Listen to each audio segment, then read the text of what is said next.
ter que apagar aquele. Bom dia a todos. Então, na aula de hoje, nós vamos estudar técnicas de casamento de impedância, onde vamos começar, inicialmente, falando sobre o transformador de quarto de onda.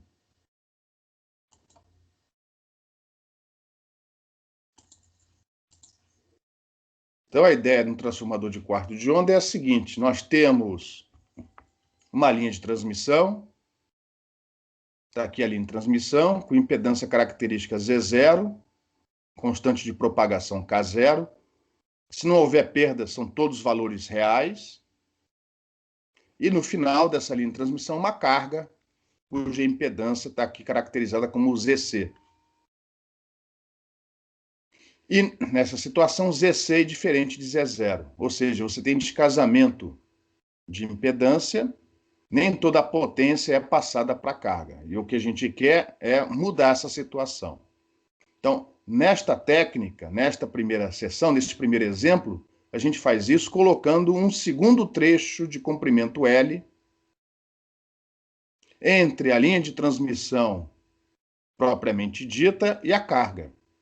Então, a gente corta de alguma maneira e insere esse trecho extra de comprimento L, que tem que possuir características diferentes da linha original. Porque se você colocar aqui o mesmo trecho, você não vai mudar nada. Se antes havia descasamento, vai continuar descasado. Então tem que ser um trecho com características diferentes.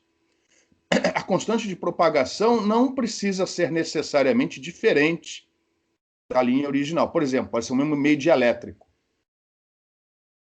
Mas a impedância característica não pode ser igual. Z0 tem que ser diferente de Z1, senão a técnica não vai funcionar. Então, qual é a ideia aqui? É fazer com que a impedância observada neste ponto, neste trecho, onde S é igual a L, é fazer com que essa impedância tenha que valor?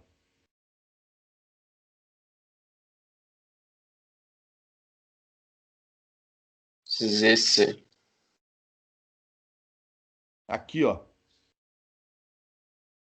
É fazer para que nada volte a impedância. Sim, aí Z0. Z0, exatamente. Puxa vida, mas como é que eu garanto que ao fazer impedância vista nesse trecho aqui, ó, nessa posição, C igual a Z0, como é que eu garanto que vai tudo para o outro lado? Se você não inseriu um trecho com perdas, não tem jeito. Se aqui não tem perda, a potência que atravessa essa seção reta é a mesma que atravessa essa daqui, ó.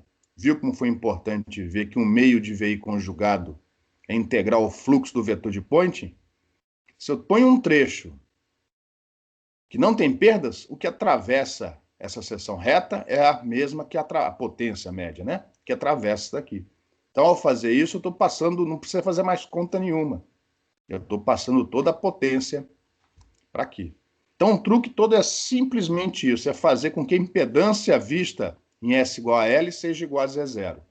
E a impedância, a gente já viu, ó, é dada por essa expressão aqui. Lembrando que até S igual a L são as características dessa linha. Por isso que aparece Z1. Z1 é a impedância característica desse trecho. E a constante de propagação é K1. Então, cuidado. Nós estamos, até aqui, nós estamos na linha de transmissão 1. E aí o transformador de quarto de onda, para funcionar, se tudo correr bem, vocês vão ver que isso aqui é limitado, eu preciso de duas condições. Uma é fazer com que essa tangente vá para o infinito. Vocês vão entender daqui a pouco.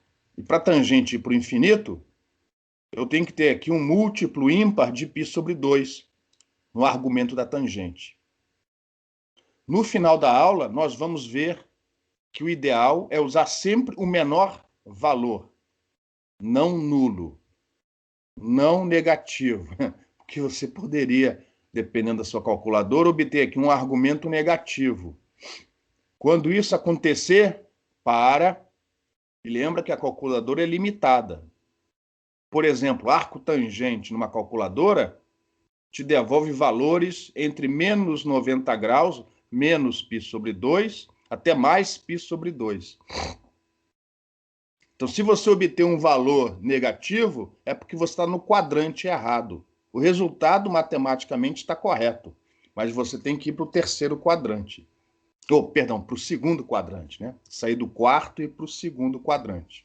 Então, cuidado. A gente vai ver no final da aula que a gente deve sempre escolher o menor valor positivo possível. Então, nesse caso, π sobre 2. Repara, tangente de π sobre 2 vai para o infinito. Para que o argumento seja igual a π sobre 2, o L, e assumindo que a linha de transmissão que você colocou aqui entre a carga e a linha original não tem perdas, então K1 é real e é igual a 2π sobre lambda. Mas o lambda desta linha de transmissão. Para não confundir com o comprimento de onda da linha original, a gente vai chamar de lambda 1. Então, lambda 1 é o comprimento de onda nesta linha, neste dielétrico aqui.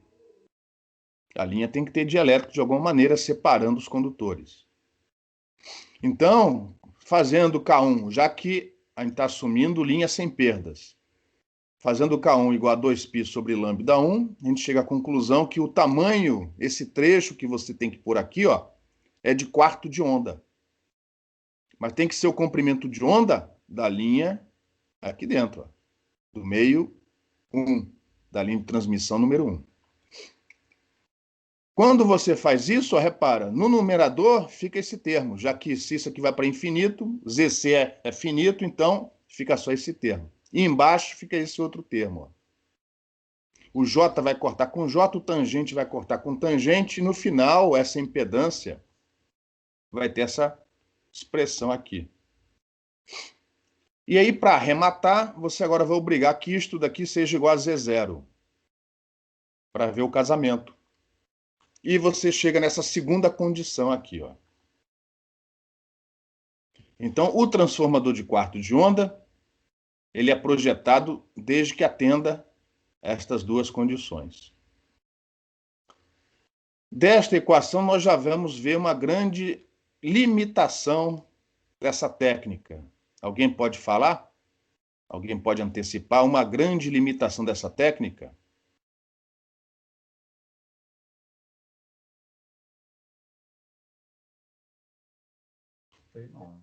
Geralmente você usa linhas de transmissão ou com perdas muito baixas, ou então aquela linha de transmissão com a condição de heaviside atendida, e a gente chama essa linha de transmissão uma linha de transmissão sem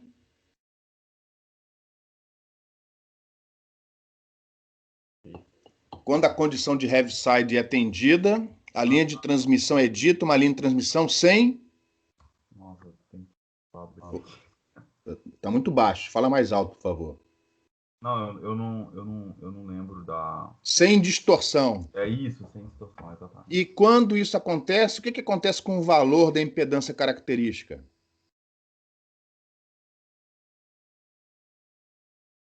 É puramente real. Exatamente. Então, ó, na prática, Z1 e Z0 vão ser praticamente reais. Consequentemente, para essa condição 2 ser atendida, o que tem que acontecer com o valor da impedância da carga?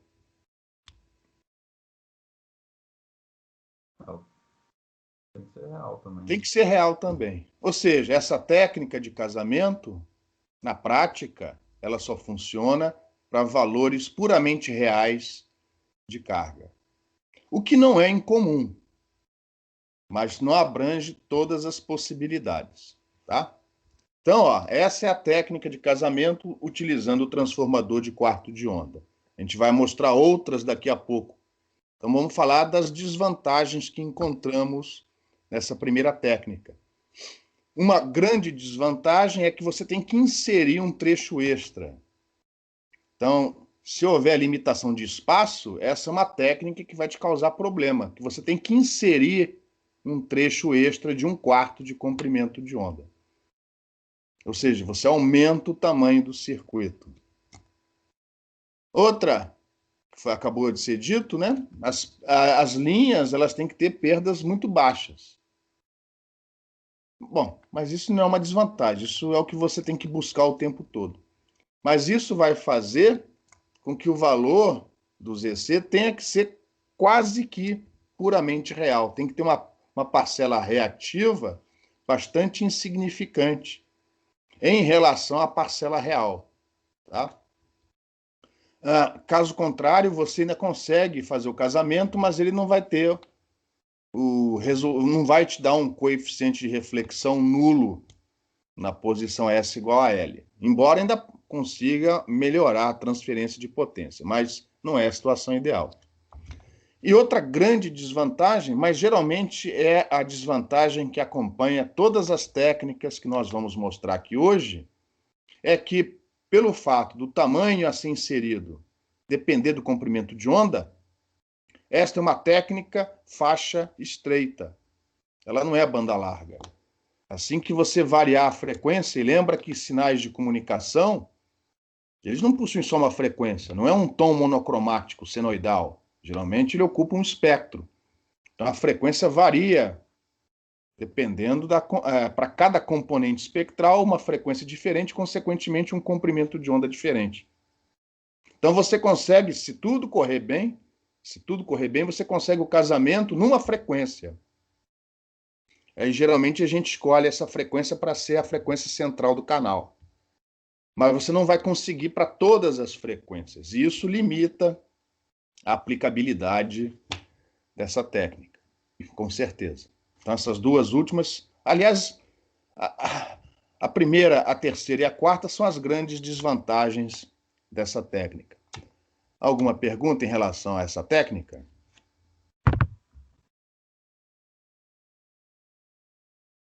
Não. Beleza?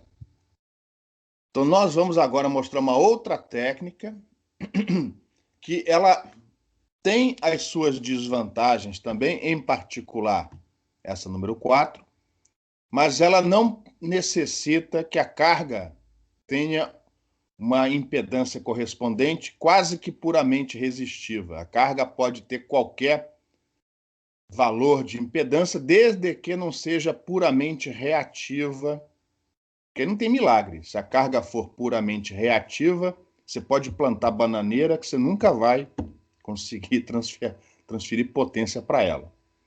Ela não pode ser também um aberto, não tem milagre, também não pode ser um curto. Mas desde que ela tenha uma parcela resistiva considerável, significativa, a parcela reativa pode ter qualquer valor, em princípio, né? Que a técnica que a gente vai mostrar agora consegue efetuar esse casamento, que é o casamento utilizando o stub, ou alguns autores aqui no Brasil usam a palavra toco, que o stub vem de inglês, stub. O toco é porque você vai ver que vai ser um pedaço de linha que a gente vai pôr aqui, inicialmente em paralelo, que é a técnica, a topologia mais usada por ser mais prática, e depois, teoricamente, a gente vai falar na possibilidade de fazer esse casamento também em série. Mas em paralelo é a forma com que isso daqui mais aparece na prática, tá? Então, a ideia essencialmente é a seguinte: nós temos aqui, mais uma vez, o gerador unido a uma carga, pode ser uma antena, através de uma linha de transmissão. E aí, nós, infelizmente, nessa situação, não temos o casamento entre a impedância da carga e a impedância característica da linha de transmissão. O que fazer? Ao invés de cortar essa linha de transmissão aqui, ó, e inserir um transformador de quarto de onda, como a gente fez antes, a gente, tendo acesso aos condutores da linha de transmissão, a gente insere em paralelo um segundo trecho de linha de transmissão, que nessa figura foi desenhado como um curto, terminado num curto, mas pode ser terminado num aberto. Geralmente o curto é mais facilmente realizável do que um aberto. Então, o mais comum é você ter esse toco, esse stub, terminado num curto. Mas, teoricamente, também poderia ser terminado no aberto. O fato é que, seja este trecho de linha de transmissão em azul, que a gente está chamando de stub ou de toco, terminado em curto ou em aberto, qual vai ser aqui nos terminais aqui, ó, desse toco, desse stub, qual vai ser o valor da impedância que você vai ter aqui? Qual a natureza dele? Qual a característica da impedância desse stub em azul nesta posição L?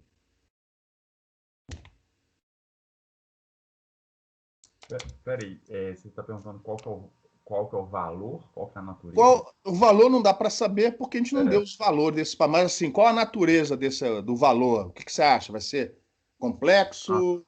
Não, eu acho que vai ser real, é igual o caso. Uma linha de transmissão terminada em curto. Quanto de potência você passa para isso aqui? Ah, tá. No caso é infinito, né? A impedância que você tem aqui, o valor dela tem que natureza? É complexo? É puramente real? É puramente imaginário? O que você acha? Não, eu diria, eu acho que tende a ser puramente imaginário.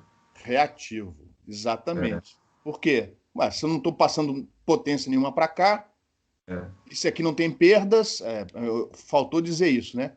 Não havendo perdas nesse trecho, ou se as perdas forem muito, muito, muito baixinhas, a uhum, impedância desse stub nessa posição tem que ser puramente reativa, indutiva ou capacitiva, dependendo do tamanho desse trecho em relação ao comprimento de onda, né? Dependendo de quantas voltas você vai dar na carta de Smith. Então pode ser que ora isso seja capacitivo ou indutivo, dependendo do tamanho L. Mas vai ser puramente reativo. Então qual é a ideia aqui? É muito simples. Você tem o descasamento de impedância da carga em relação à linha de transmissão com característica Z0. Tá certo? No ábaco de Smith, você está lá numa posição qualquer, S igual a zero. Aí você vem andando na carta de Smith na direção do transmissor, do gerador. Vem andando, vem andando, vem andando. A impedância em relação a S vai tendo valor alterado. Vai tendo valor alterado. Vai tendo valor alterado. Até que você chega neste ponto onde a impedância ela tem a parte resistiva igual a Z0, porém uma certa parte reativa, que está te atrapalhando, porque afinal de contas, se a impedância fosse igual a Z0, é porque estava tudo casado, não precisava desse treco aqui.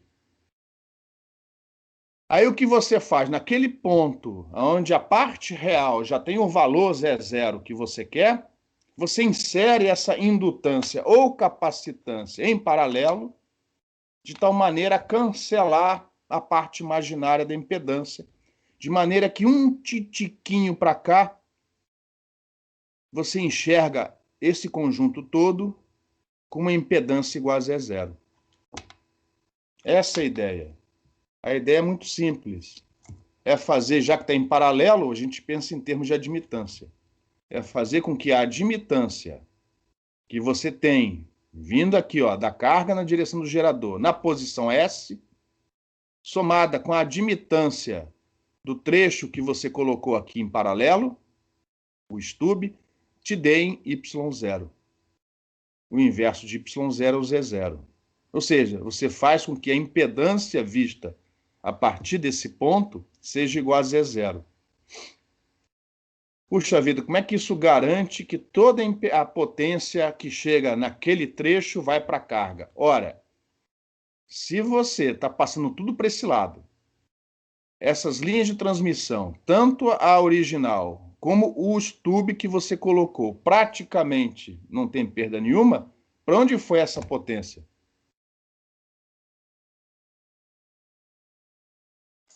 Para carga. Para carga. Então, repara, sem fazer conta nenhuma, só pelo, espero eu, né? Só pelo fato de você ter entendido que um meio de VI conjugado Parte real disso. É a mesma coisa que integrar o fluxo do vetor de point naquela posição e utilizar conceitos de conservação sem fazer conta nenhuma. Você percebeu, ó, isso aqui não tem perda, aqui não tem perda. Toda a potência passou para lá. Para onde foi? Só pode ter passado para aqui. Então, Professor, quando você entende isso, a técnica de casamento fica muito mais fácil de ser entendida. Pergunta?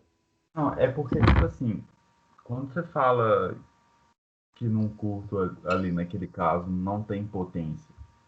Não tem o quê? Não tem potência.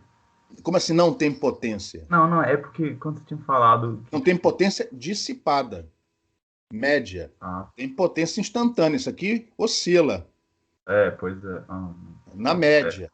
Na também. média. O que está havendo? Que milagre é esse? É cancelamento. Você simplesmente está cancelando. Tem parte que vai para lá, parte que é refletido, parte que vai para cá, parte que é refletido. Só que as duas parcelas que são refletidas, os dois campos, as duas ondas que são refletidas, elas chegam aqui com mesma amplitude e fases trocadas. É isso que acontece. É o cancelamento das duas ondas refletidas. Tem onda refletida aqui. Tem onda refletida aqui, mas as duas chegam nesta posição com a mesma amplitude e a fase trocada. Consequentemente, o fluxo médio é nulo nessa direção. Entendeu? Tem onda refletida aqui, não tem milagre. Tem uma onda refletida aqui, para lá e para cá, para lá e para cá, aqui também. Só que as duas refletidas chegam aqui com a mesma amplitude e fase trocadas. Como é que a gente sabe disso? Porque é óbvio, é a única explicação, porra. Então, repara, quando a gente entende o fenômeno, a gente não precisa fazer conta para entender o que está acontecendo. Isso ficou claro ou não? Não, ficou. Beleza.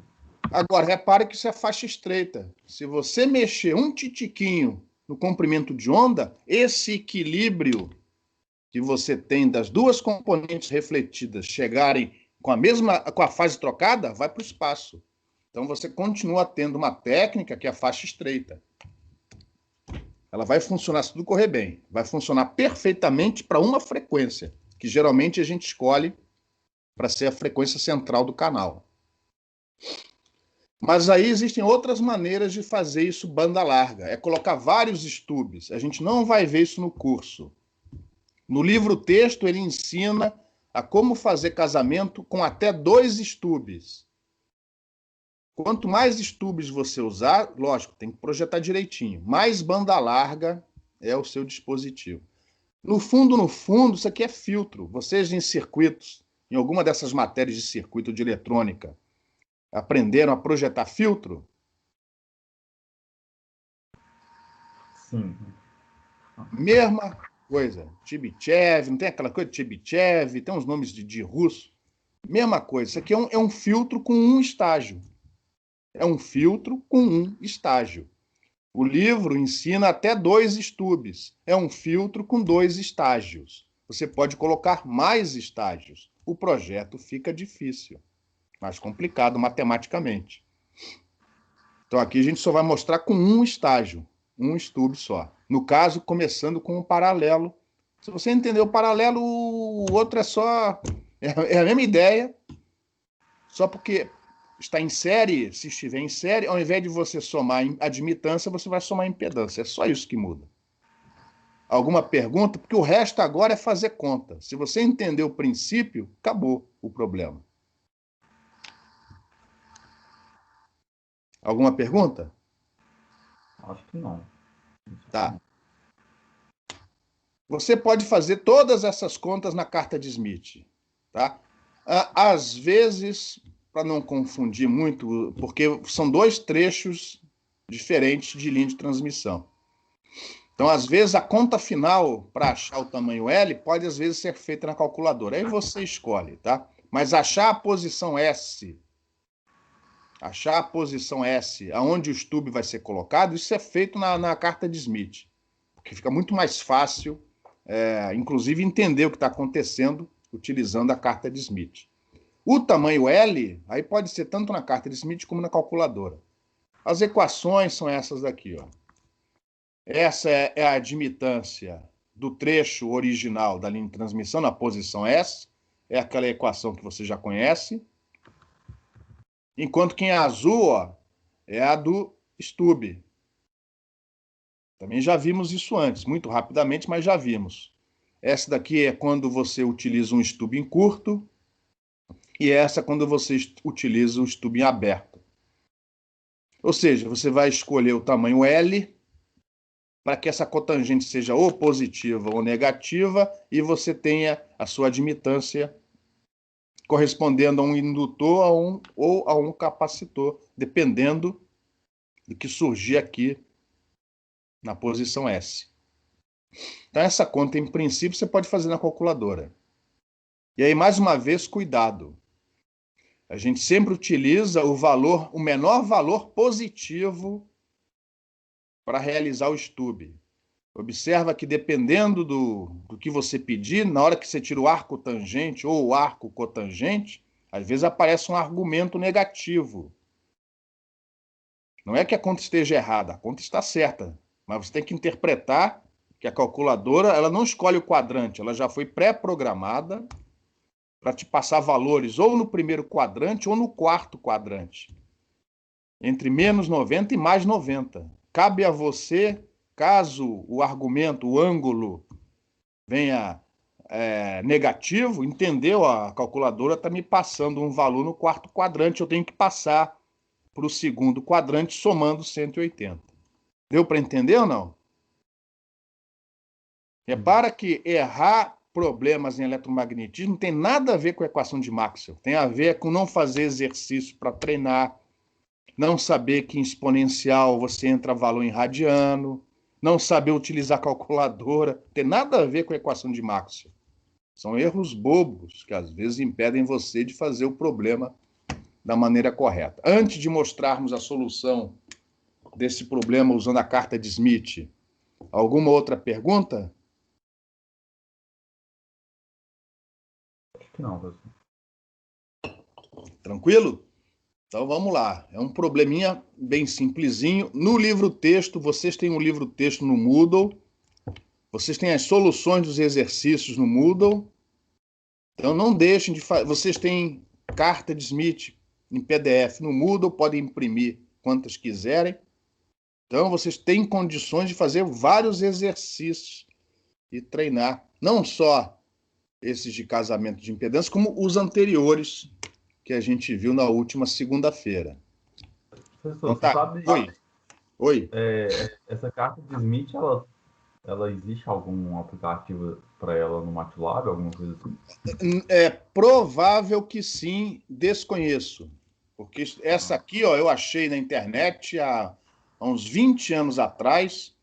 Ela tem uma resolução extraordinária. Se você abrir o arquivo PDF e der um zoom, você vê isso daqui com uma perfeição. O cara que fez isso, ele já fez vetorialmente.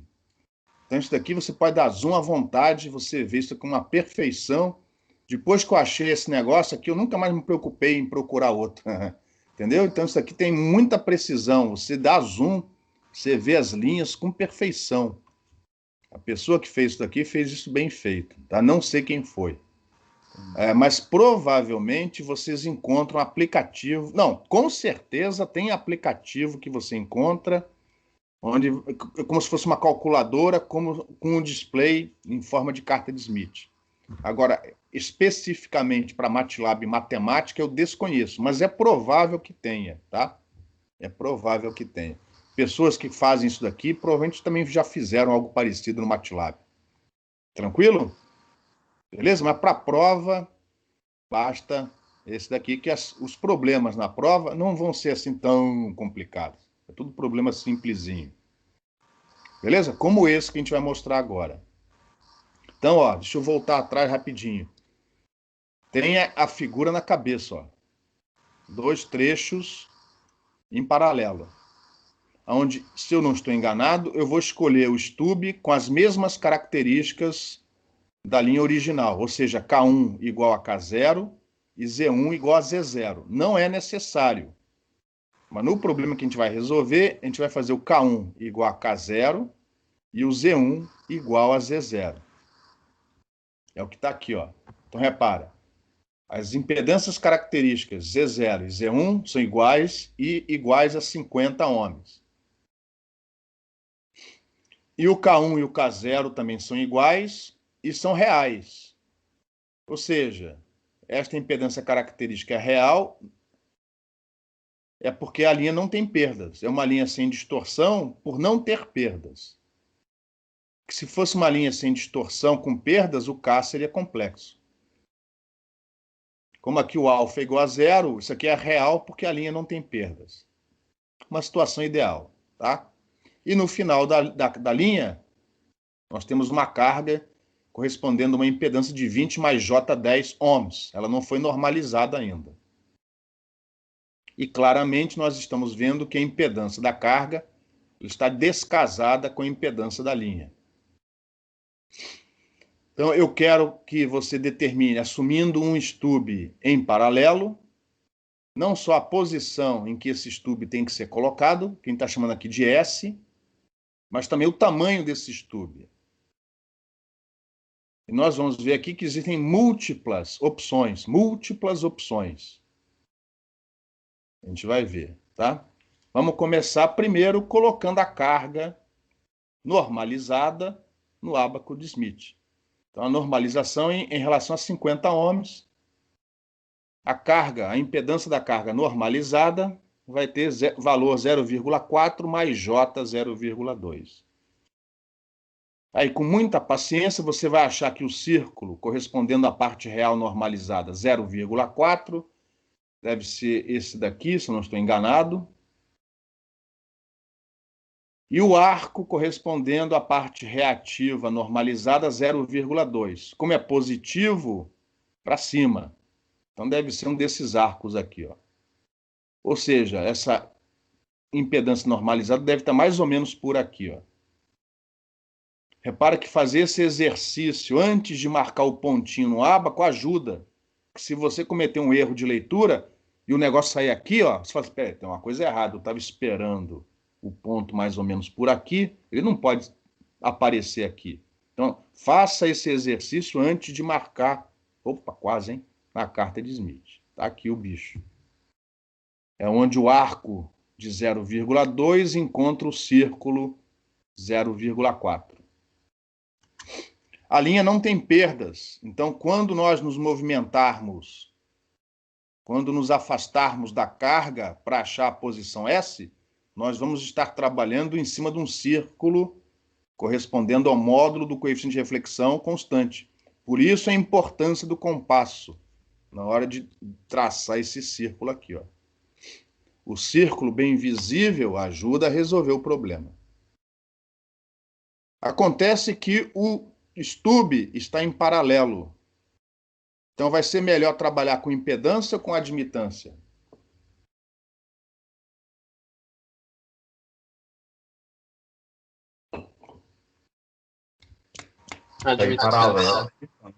Admitância.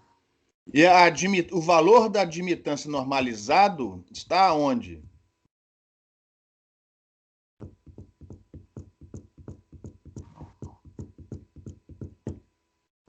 Aula passada, segunda-feira. O valor correspondente à impedância normal, à admitância normalizada, nessa situação, está onde? É o ponto diametralmente oposto. É verdade.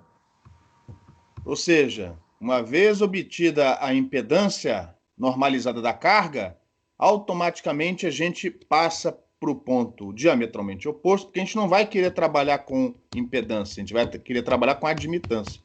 Então, ao invés de partirmos desse ponto, vamos partir deste ponto. Ou seja, a gente não andou na linha de transmissão, a gente continua paradinho em S igual a zero. A gente só transformou o valor de impedância para admitância normalizada. Se por acaso o stub estiver em série, você vai partir daqui, porque você vai trabalhar com impedância. Então aqui vai ser o seu S igual a zero. Como já está implícito, né, que o stub está em paralelo, como a gente vai trabalhar com valores de admitância, então o nosso S igual a zero vai ser a partir desse ponto. E aí nós vamos ter que percorrer a linha de transmissão nos afastando da carga. Ou seja, S aumentando, coordenada S aumentando. Se a coordenada S aumenta, o que acontece com a fase do coeficiente de reflexão?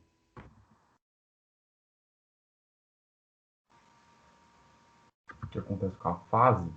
A fase do coeficiente de reflexão. Lembra que a carta de Smith é uma representação polar da amplitude e fase do coeficiente de reflexão. Se a variável, a coordenada S, aumenta, quem está se afastando da carga, o que acontece com a fase do coeficiente de reflexão? Ela aumenta ou diminui? Aumenta, tem que ver aqui na fórmula. Tem que ver a fórmula, exatamente. E elevado a menos J, ela diminui. Diminui? É a Fase menos diminuindo J. é andar no sentido, percorrer o ábaco no sentido horário. Fase diminuindo. Se você se esquecer, aqui está escrito, ó, na direção do gerador com uma setinha para lá, dizendo o seguinte, quando a gente anda na direção do gerador, a gente percorre o ábaco no sentido horário, porque a fase diminui. Quando a gente se aproxima da carga, o S diminui, a fase aumenta. Então a gente anda no sentido anti-horário. Então, a partir desse ponto, você tem que percorrer o ábaco no sentido horário, porque você está se afastando da carga. E aí, repara, este círculo, na medida em que você vai se afastando da carga, na medida em que você vai percorrendo o ábaco em cima desse círculo azul, repara que ele corta o círculo correspondendo à parte real normalizada unitária, ó, que é esse cara daqui, ó, também chamado círculo de casamento. Repara que ele corta esse círculo em 2 pontos. Ele corta aqui e depois, ó, ele corta aqui. E lógico, quanto mais você percorrer nessa salinha for muito comprida, ela vai cortando esse círculo em outros pontos, ó. Então repara, se a linha for infinita, você tem infinitos pontos, infinitos valores de S, onde você tem a admitância normalizada, cortando esse círculo daqui. Qual é a característica desse círculo, que a gente chama de círculo de casamento? Qual é a característica dele? O que ele representa? O que esse círculo representa aqui, ó?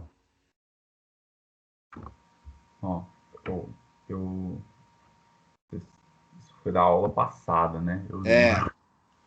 Esse é o círculo onde a parte real normalizada é unitária.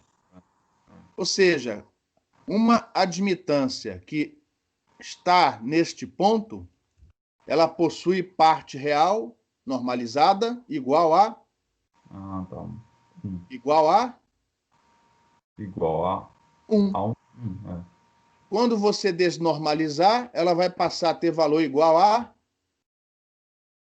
y0.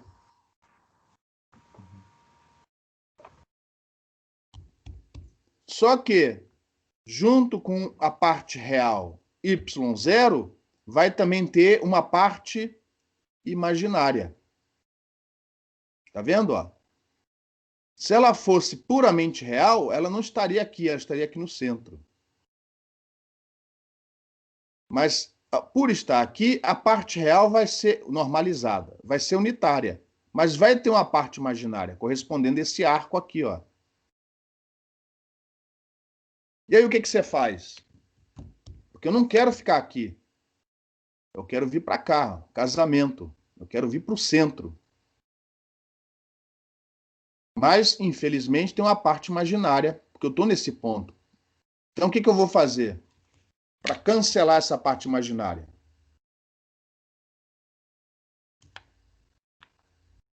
Eu vou pôr o... Ô, pessoal, bora? O stub. Isso.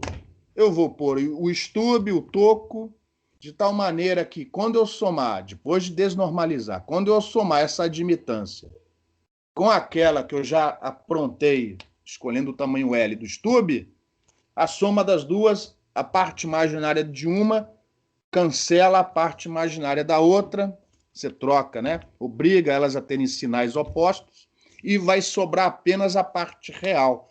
Só que essa parte real, já que você está no círculo unitário, na hora que desnormalizar é o y0.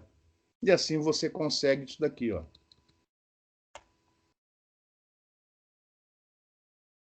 É por isso que é importante você percorrer a carta de Smith até parar no círculo correspondendo à parte real normalizada unitária. É para que você consiga pôr uma reatância ali, susceptância, né, no caso da admitância, em paralelo.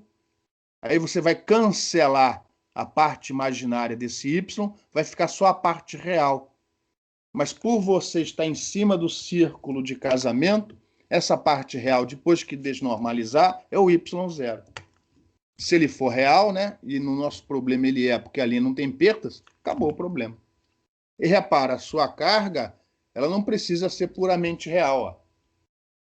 Você consegue efetuar o casamento mesmo a carga tendo uma parcela reativa. O transformador de quarto de onda só iria funcionar perfeitamente se essa parte reativa fosse nula. Com o stub, mesmo a parte reativa não sendo nula, você consegue o casamento. Você só não conseguiria coisa nenhuma se isso aqui fosse zero.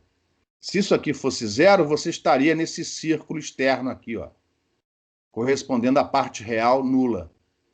E aí você nunca iria cortar o círculo de casamento, tá vendo? Ou seja, não tem milagre. Se a sua carga é puramente reativa, você não vai conseguir casamento nunca.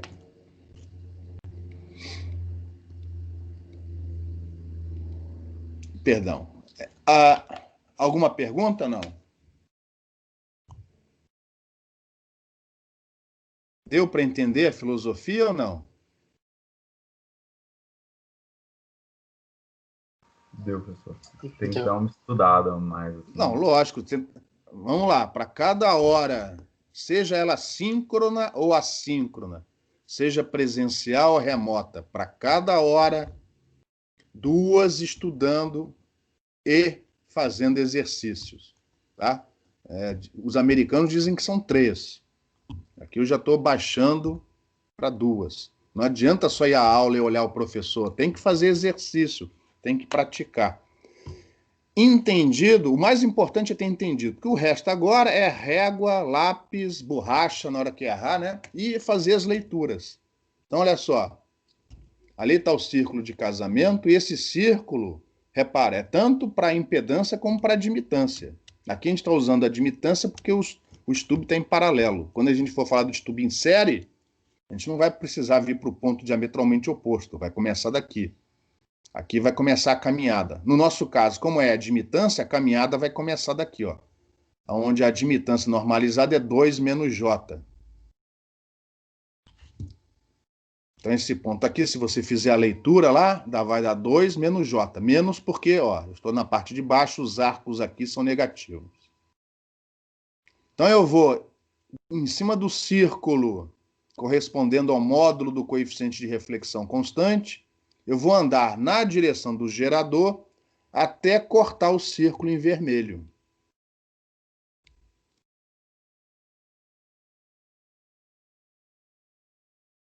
Com a ajuda dessa escala externa, eu vou repetir aqui mais uma vez, já tinha falado isso na aula passada. Essa escala aqui te permite 3 casas decimais de precisão em relação ao comprimento de onda. Então você... perdão, eu tinha esquecido. Na verdade, são 2 possíveis posições. S1, mas você também pode andar mais um pouquinho e cortar novamente o círculo vermelho aqui em cima. Ó. E, na verdade, você ainda pode andar mais e cortar ele infinitas vezes. Mas aqui a gente só vai fazer para S1 e para S2, para ver todas as possibilidades, beleza? Depois a gente vai tentar mostrar qual delas você escolhe. Mas primeiro vamos fazer as 2. Agora sim. Essa escala aqui fora te permite 3 casas decimais de precisão. Então, você consegue, sem forçar a barra, na pior das hipóteses, com uma lupa. Com a ajuda dessa escala, você consegue ver que a diferença... Lembra que essa escala não marca valores absolutos, são valores relativos. Então, fazendo a diferença daqui para cá, você consegue ler 0,051 comprimentos de onda. Se você tiver o valor do comprimento de onda em metro, ou em centímetro, ou em milímetro, então você consegue, com uma régua, marcar na linha de transmissão a posição onde o estube vai ter que ser colocado. Nesta posição S1, a admitância normalizada, ó, ela foi para este ponto, que tem parte real unitária, como, lógico, tem que ser, porque você cortou o círculo em vermelho, mas ela passa nesse ponto, ó, onde tem esse arco que vem aqui, ó, esse arco. E se você fizer a leitura aqui, ó, esse arco corresponde à parte imaginária unitária. Como está para baixo, negativa. Por isso que você faz a leitura. A minha admitância normalizada nesta posição é 1 menos J. É a leitura que eu faço olhando os valores para este ponto daqui. Consequentemente, a admitância do seu estube para a mesma normalização, e aqui é a mesma normalização, porque o estube tem a mesma impedância característica da linha de transmissão, significa que ele tem que ter, então, a admitância J.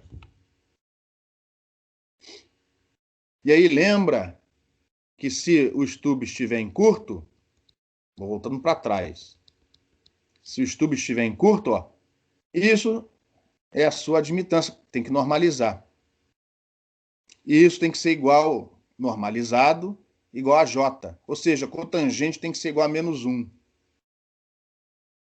Se for aberto, é esta fórmula que você vai usar. Ou seja, a tangente tem que ser igual a 1. Isso você vai fazer ou com a ajuda da carta de Smith, você pode fazer isso, ou então com a calculadora, aí você escolhe. Então, com a calculadora eu obtive esses valores. Se eu usar o estube em curto, o L tem que ser igual a 3/8 do comprimento de onda. Porque deu um argumento negativo, eu tive que somar mais lambda sobre 2. Não deixe de repetir esse mesmo exercício em casa depois. Por quê? Porque ele está pronto, ó. Aí você só confere. E se tiver dúvida, manda um e-mail para mim. Se você escolher em aberto, dá 1/8. Então, repara, um estube em curto vai dar algo maior do que o estube em aberto. Mas essa não é a única possibilidade. Você pode andar um pouco mais e vir para essa posição S2. A posição S2 corresponde a você caminhar na direção do gerador 0,375 comprimentos de onda. E aí, cuidado, ó, essa escala, ela zera aqui, ó. Ela zera. Então, cuidado, na hora que você for contar o quanto você está caminhando, quando chega aqui, a escala reseta. Você tem que continuar somando até chegar nessa posição. E se tudo correr bem, você vai ler 0,375 comprimentos de onda. Não deixa de repetir esse exercício em casa. Quer dizer, em casa vocês já estão, né? Depois da aula. Aqui, ó, vai continuar tendo parte real unitária, porque, afinal de contas, você cortou o círculo de casamento, onde a parte real normalizada é unitária, mas a parte imaginária tem outro valor. Por simetria, ó, é o arco correspondente lá em cima, ou seja, aquele com parte unitária. Mas como ele está para cima, positivo. Então, é outro estube que você tem que usar. Aqui era um estube cuja admitância normalizada era J. Aqui agora é menos J, porque o sinal mudou. É outro estube. E acaba calhando que, se você usar o estube em curto, o tamanho dele tem que ser de 1/8 comprimento de onda. Já se ele for aberto, 3/8 de comprimento de onda. E isso encerra o exercício. Antes de prosseguir, alguma pergunta, alguma dúvida?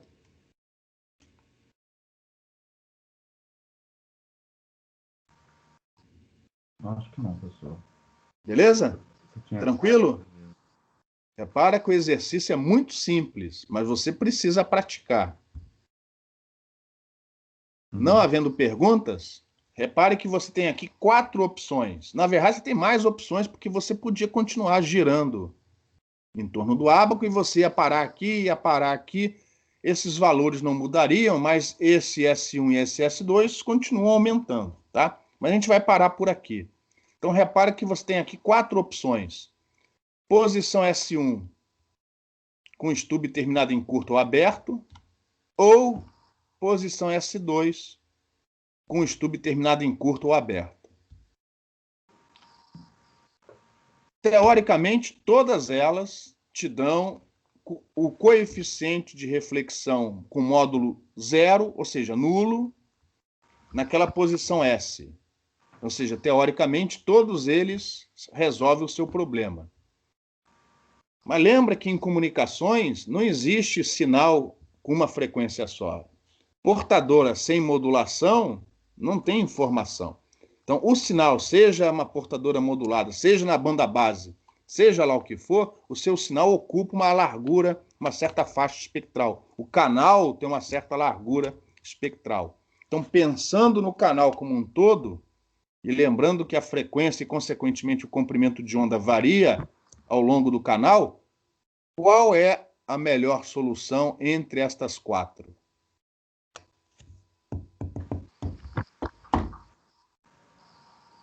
Melhor solução. Ou seja, aquela que reduz a reflexão mais do que as outras ao longo da faixa toda.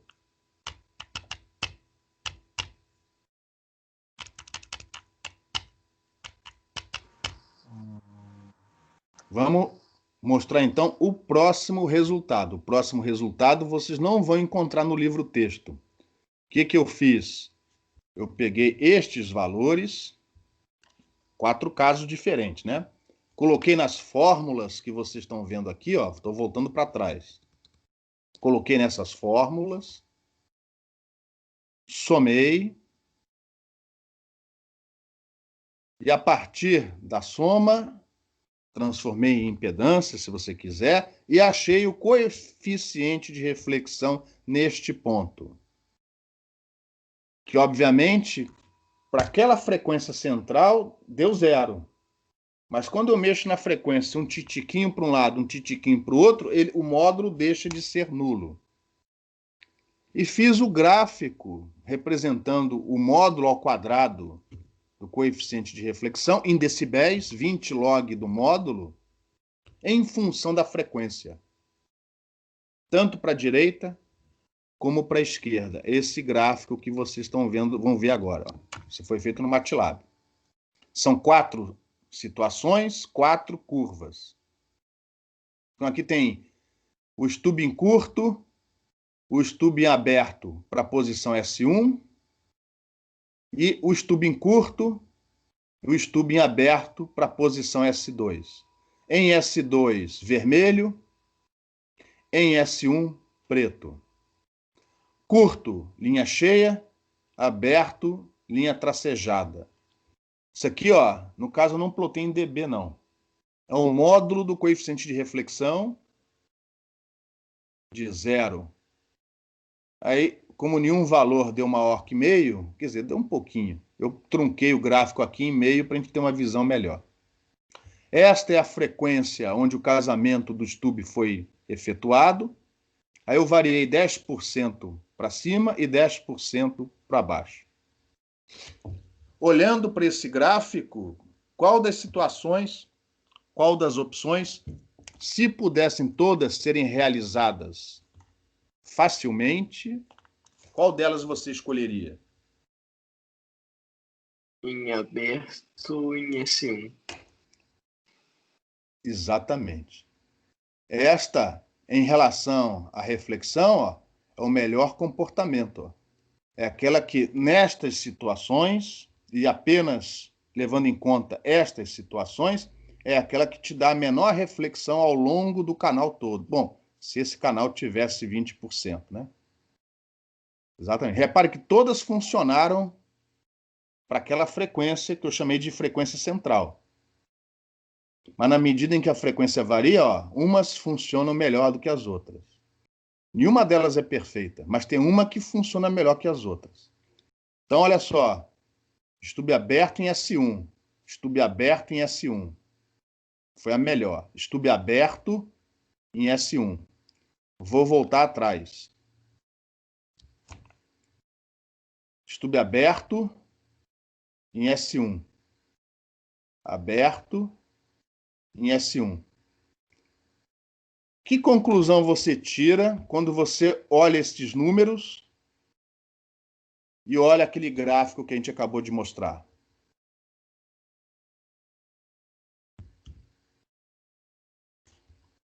Aberto, S1. O que S1 tem em relação a S2?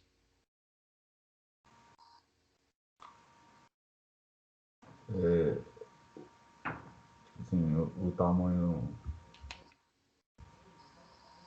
É a menor solução. Menor distância. Para esta menor distância, o que o estube aberto tem em relação ao curto? Menor distância. Então, para você ter uma estrutura menos faixa estreita, se possível, você deve escolher sempre a situação com os menores tamanhos, as menores dimensões, os menores trechos de linha de onda. Então, repara, não é surpresa, quer dizer, para vocês, talvez pela primeira vez vocês estão vendo isso, mas não é surpresa perceber que a melhor situação é aquela onde o S é o menor e o L é o menor. Beleza? Aí tem questões do tipo, mas vem cá, é mais fácil realizar um estube em aberto ou um estube em curto? É mais fácil realizar um estube em curto. Tá? Mas repara, mas o estube em curto vai ter meio comprimento de onda a mais do que o aberto. Então, de repente, você faz um esforço para tentar realizar esse aberto, porque você vai ganhar, se tudo correr bem, um comportamento melhor. Beleza? Então, essa discussão aqui, primeiro, é para mostrar, você sempre deve, na medida do possível, escolher a solução onde você tem que usar o menor tamanho.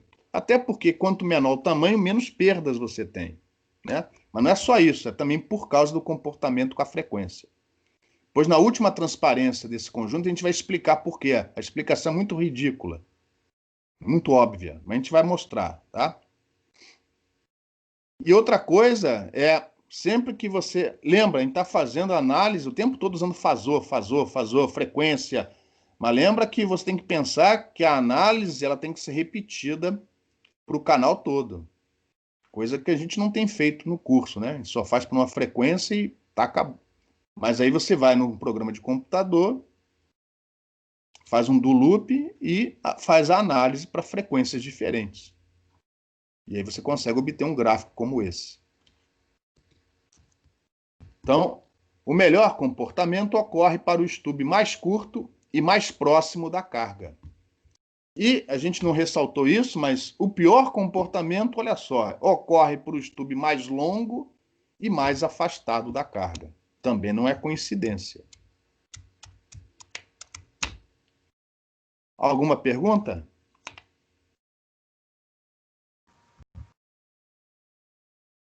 Se vocês entenderam até agora, a próxima é mole, porque a gente vai repetir tudo de novo, um pouco mais rápido, só que agora o estudo está em série, ou seja, ao invés de você pensar em admitância, você vai fazer tudo igualzinho, mas com impedância. A ideia é rigorosamente a mesma. Mas olha só, como é que você realiza em série? Tecnologicamente é mais complicado. Como é que você põe um cabo coaxial em série com outro? condutor interno. Entendeu, né? Então, teoricamente, a gente vai mostrar aqui o casamento utilizando um estubo em série.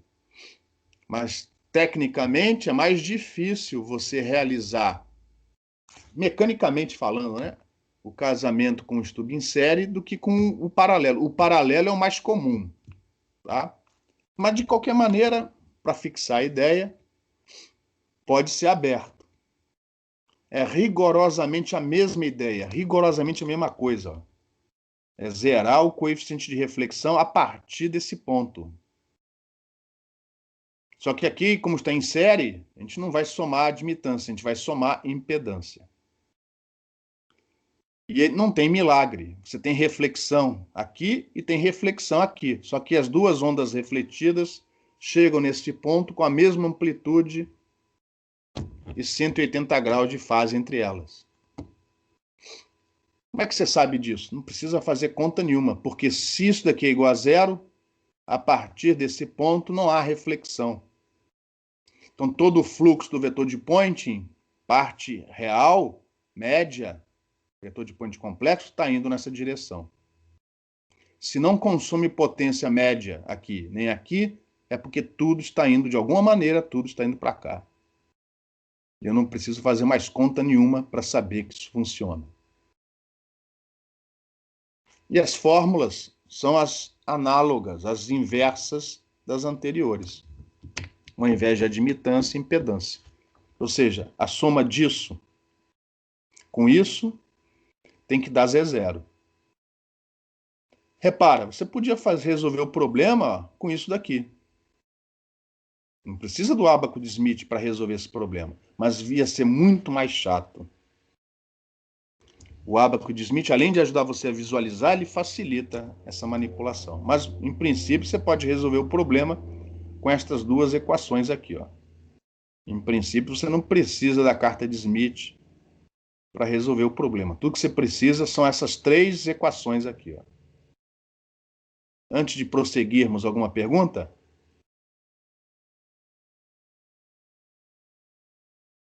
Então, repara, o problema vai ter rigorosamente os mesmos parâmetros do anterior, até para você, se quiser, comparar depois. Só que ao invés dos tubos estar em paralelo, está em série. Consequentemente, a gente não precisa inverter a posição da impedância. A gente vai trabalhar o tempo todo com a impedância. Ó. Então, repara, até aqui é o mesmo enunciado. A diferença é que agora o stub está em série. Então, vamos normalizar a impedância da carga. Vai dar no mesmo ponto. Só que a diferença é que a gente não vai passar para o ponto diametralmente oposto. O nosso S igual a zero vai começar daqui, ó. Tirando fora essa diferença, o resto, a ideia é a mesma. A gente traça o círculo e começa a percorrer a linha de transmissão na direção do gerador, ou seja, no sentido horário do ábaco, até cortar o círculo de casamento. É o mesmo círculo. O círculo de casamento vale tanto para a impedância como para a admitância. E você, em princípio, tem dois pontos aqui, ó. Este ponto e este. E essas distâncias, que eu vou continuar chamando de S1 e S2, não são mais as mesmas que a gente obteve no outro problema. Não dá para recuperar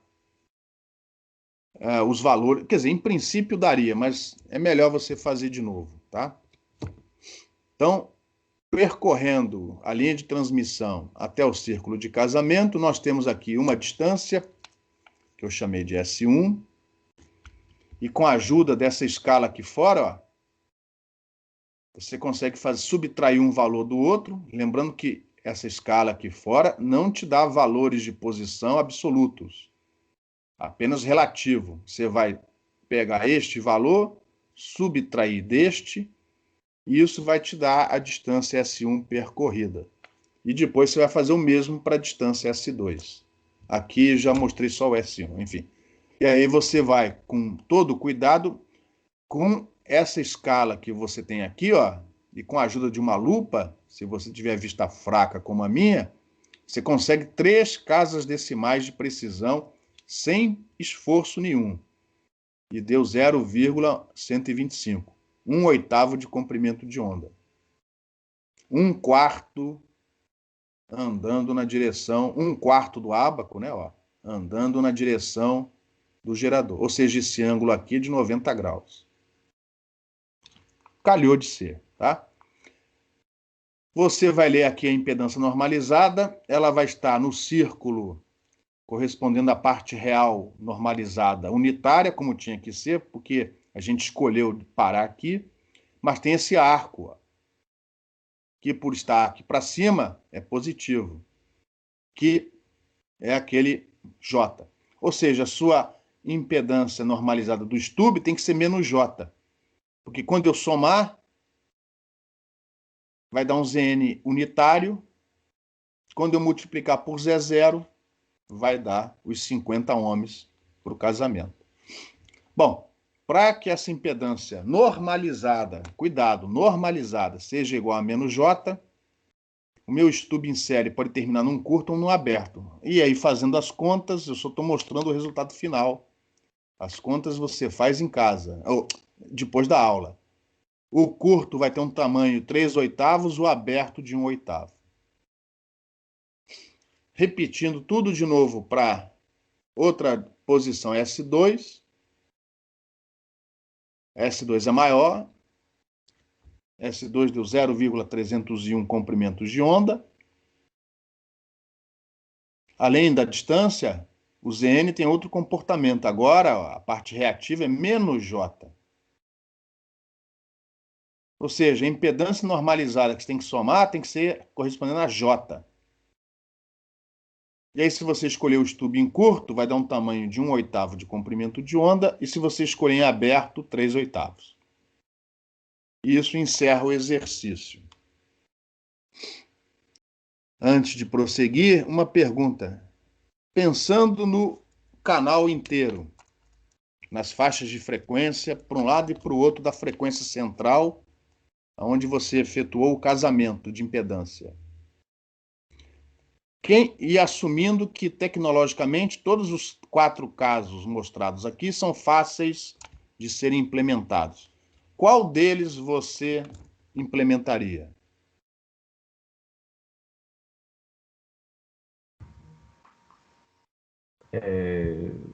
Nesse caso aí, eu acho que é o mesmo princípio do outro, né?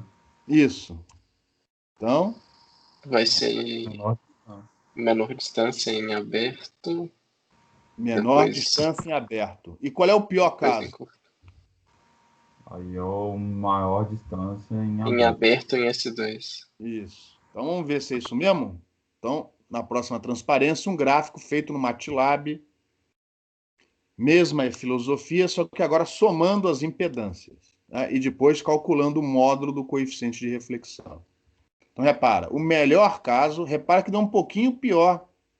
Deu um pouquinho pior que o anterior. O anterior dificilmente ultrapassava aqui o 0,1. Esse daqui já chega até 0,15.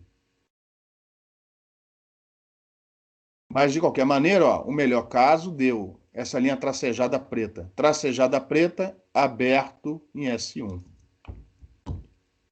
O pior caso, aí tem aqui esse comportamento, mas eu diria que o pior caso, ó, é esse daqui. Aberto em S2.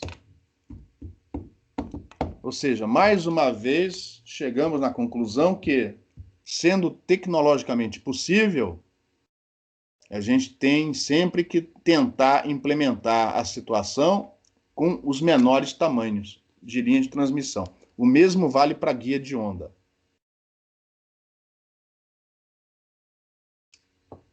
Vamos tentar agora, na última transparência, mostrar por que isso acontece.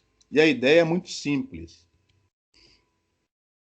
A gente vai chamar essa sessão, é só uma transparência, de sensibilidade à frequência, que é algo que a gente não tem feito ao longo deste curso.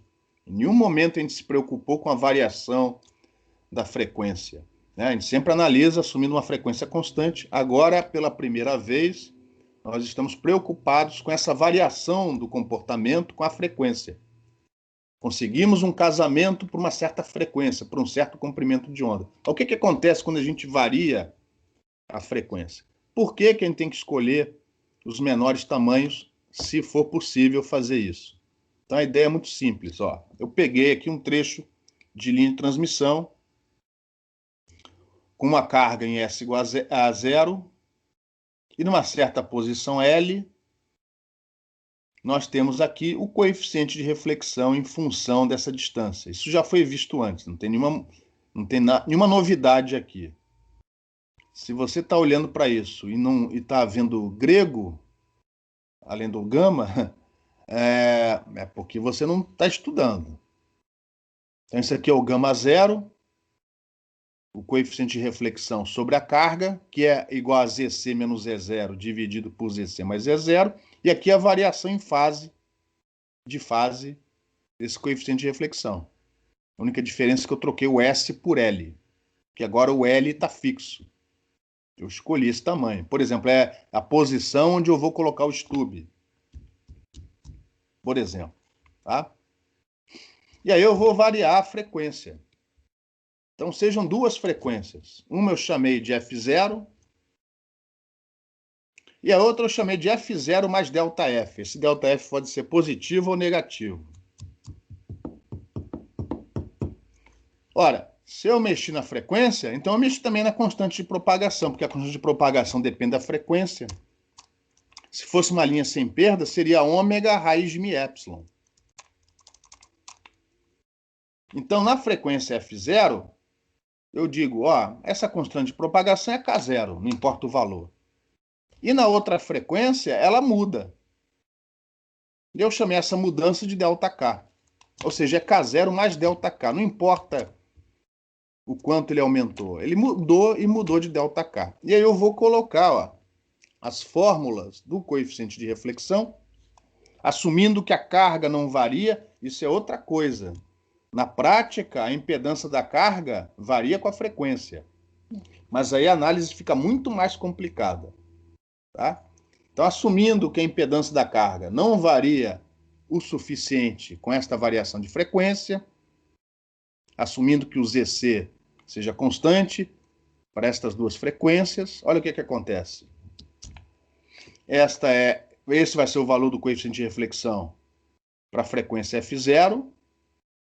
Esse vai ser o valor do coeficiente de reflexão para a frequência F0 mais ΔF. Ou seja, a variação no coeficiente de reflexão é dada por este termo aqui, ó, que o resto é igual.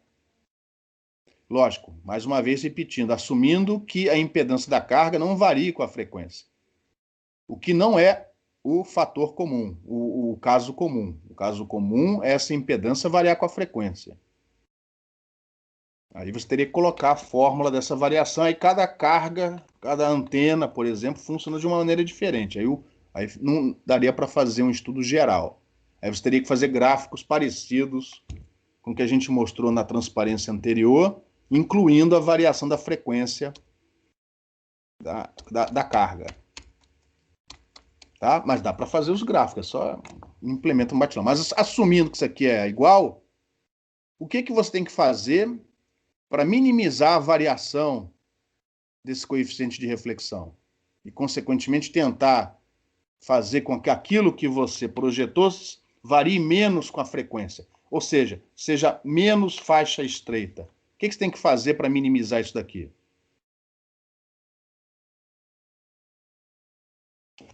Para minimizar? Oi? No caso aí, você só pode mexer no L? Porque o ΔK, se mexer na frequência, o ΔK vai junto. Exatamente, você acabou de dizer. É usar o menor valor de L possível. Para a explicação é muito simples. Por que eu devo usar sempre o menor valor de tamanho, de comprimento? É por causa disso. É porque você quer que a variação, que em princípio é mais importante, a de fase, né, ela seja a menor possível. E é por isso que a gente sempre que possível, sempre que a tecnologia permitir, usar os menores valores possíveis. E isso conclui essa terceira sessão de transparências e, consequentemente, conclui a matéria da segunda prova na próxima segunda-feira, 7h30 da manhã. Deixa eu ver se tem mais alguma coisa aqui. Então, para minimizar a variação do coeficiente de reflexão, e se eu estou falando de coeficiente de reflexão, e como impedância e coeficiente de reflexão estão relacionados entre si, variar menos o coeficiente de reflexão é a mesma coisa que variar menos a impedância. Tá? Eu fiz com coeficiente de reflexão, que aparece direto aqui, ó, amplitude e fase, isso facilitou a comparação. Mas se você fizer com impedância, vai chegar na mesma conclusão. Bom, antes de sair da transparência, alguma pergunta? Não, eu vou ter que dar uma relida nessas aulas. Não, com certeza, sempre. Não só nessas, como todas. A exposição apenas expõe a matéria, mas não é suficiente para tirar todas as dúvidas. Até porque as dúvidas aparecem na medida em que você estuda, resolve um exercício, resolve outro exercício. Aí tem um exercício diferente que você nunca pensou antes. É assim que as dúvidas surgem. Tem que estudar. Não, mas beleza. Dependente da aula expositiva, se é boa ou se é ruim.